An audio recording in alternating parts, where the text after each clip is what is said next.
Hi, I'm sound designer and composer Gary Hibner here from On Track Tuts, and this is how to master your songs.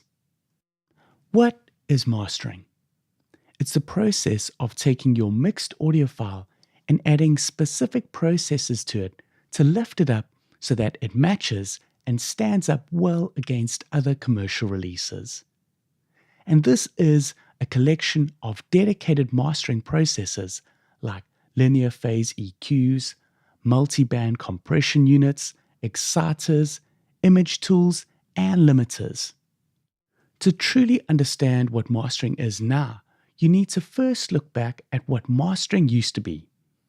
Back in the day, the master was the duplication of a product onto a medium so that it could be redistributed, like the pressing of the vinyl or recording to tape and so on.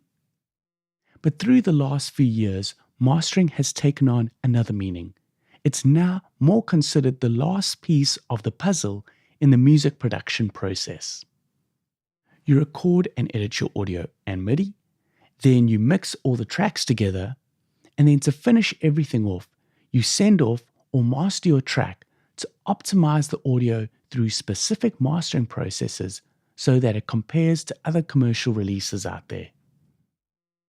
So the process has changed over the years, but the most important part is checking the quality of your song before it's released into the world. It's your final chance for you to listen to your audio and make sure that sonically it's sounding correct for how you want it to go out and be listened to in the world. Now, where does mastering start? Well, the most important thing is to get your mix perfect. So the first key thing to do is to get a great mix.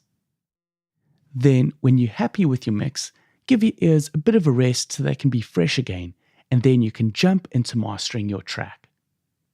The goals of mastering is to make sure that your song sounds great on any system it's played on.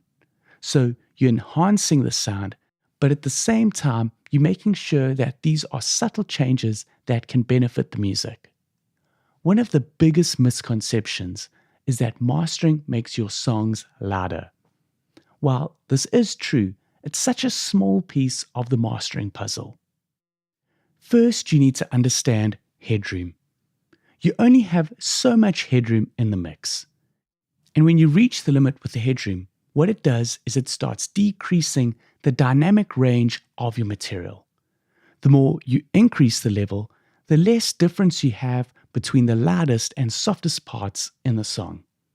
Even though you'll be using processes to increase the volume level, the key is still to retain as much of your dynamic range as possible. And we'll explore this in the section and make sure that you get your tracks loud, but not at the expense of your dynamic range that you spend so long getting right in the mix. Throughout this course, I'll give you advice and tips and tricks to apply with your mastering. Plus, I'll also mention key plugins and applications that you can use to get the most out of your mastering. Now let's jump in and see what mastering is all about.